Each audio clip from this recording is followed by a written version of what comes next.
This is an Autumn Leaves piano tutorial jazz version. My name is Paul Tobey from jazzmental.com. Thanks once again for joining me for another one of my tutorials.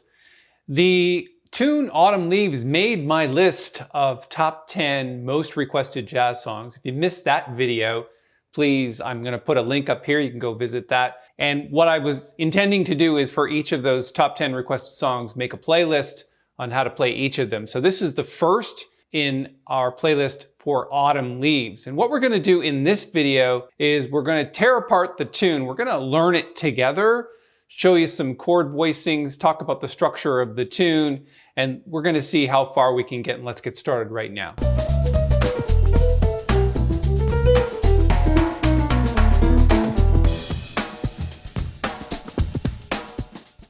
All right, so here we have Autumn Leaves. The structure is essentially AAB. It's an odd structure for a jazz tune, although it does have 32 bars. I will mark down those different sections in just a moment, but let's play the tune through and then we'll learn a little bit about how it goes together and then we'll talk about it in detail. Let's just play a little bit of the song here.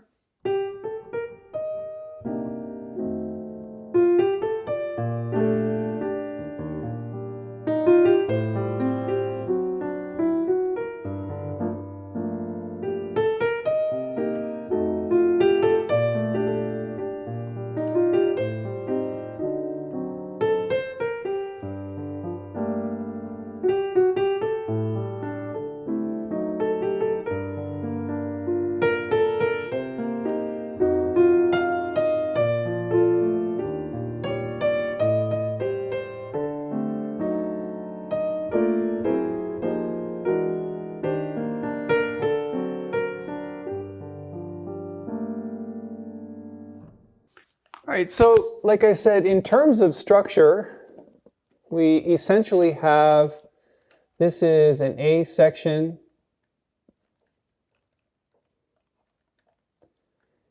and this is the A repeated. It changes a little bit, these notes here versus up here, but that's okay. It's still A and it still repeats the melody.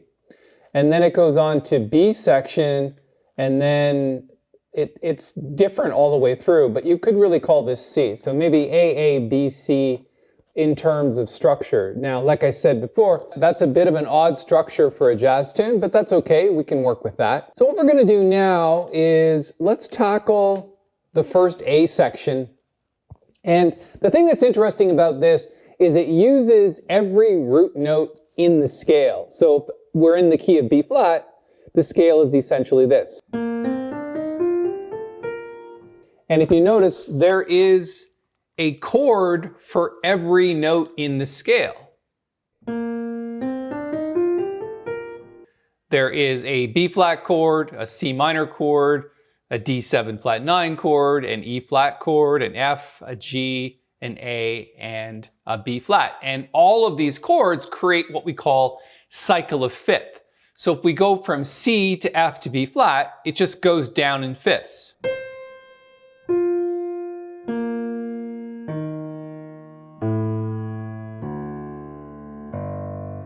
Till it gets back to where you started, which is G. So that's important because cycle of fifths creates that third to seventh falling pattern like this.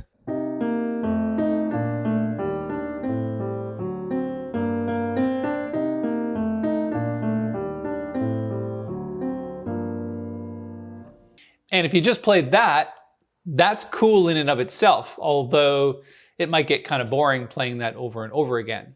So what we try to do is keep the third and the seventh intact in each chord, which is here. This is the third of C minor, and this is the seventh. And then the third and the seventh of F7. And then third and seventh of B flat. Third and the seventh of E flat. Same for A minor 7 flat 5. Same for D7. Down to G7.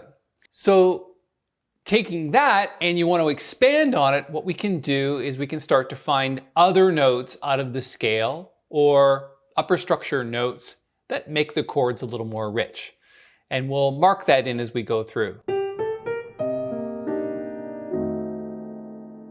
So there's a couple of things I did there that I like. The first one is finding that sort of inner voice sound.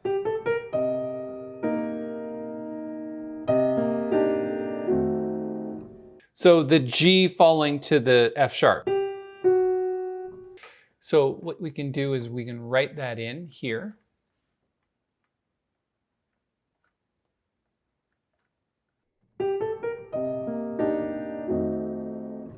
And so that becomes an F7 flat 9 chord.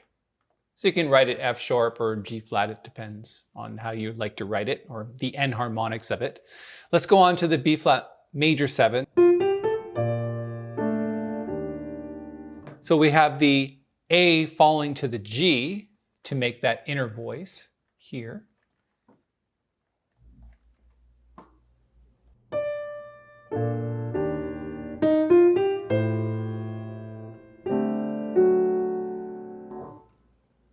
And then when we get to the A minor 7 flat 5 chord,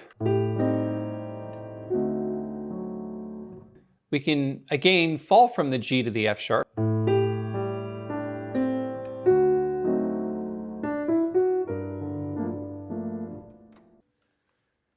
So that's good. Let's throw that in. All right, let's play that whole thing.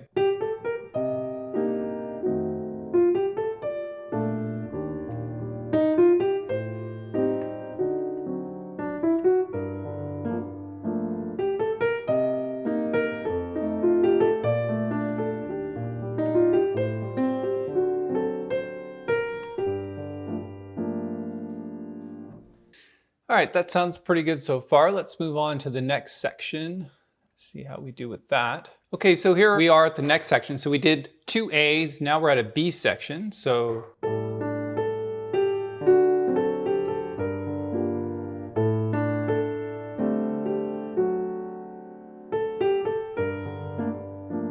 nothing truly remarkable about that. You can play some inner voices if you want to, but basically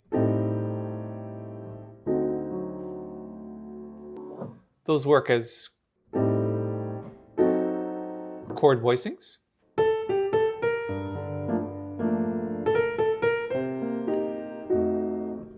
Yeah, so this is an F7 flat 9 chord. Again, make sure you get that G flat or F sharp in there.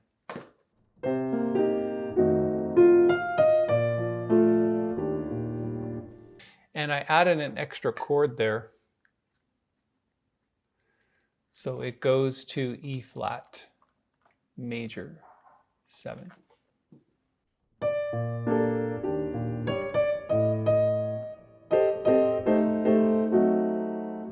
So I like that kind of pattern in the hands where you're just playing inversions of the chords.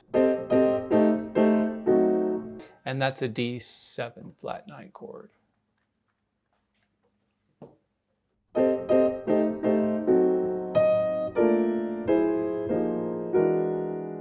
That's the last thing I'm going to explain in this tune, which is basically it's G minor to C7.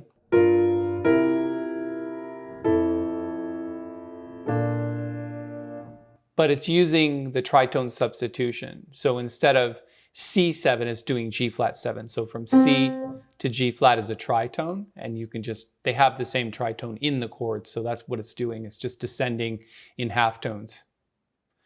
So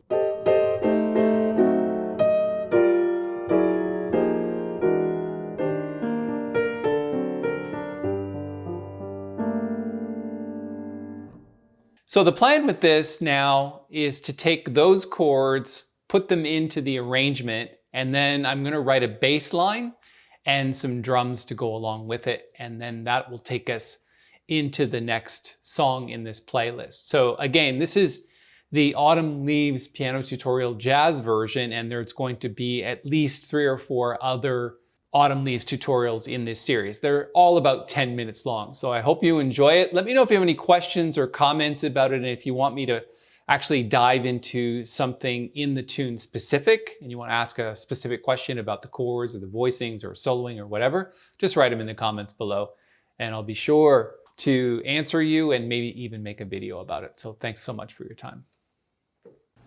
Well, thanks for hanging out with me. I really appreciate it. If you liked the video, please give it a thumbs up and subscribe to the channel. We're making 5 videos a week, just like this one, on various aspects of music and the music business. So I'd really appreciate it if you could come back and join me another time. Take care.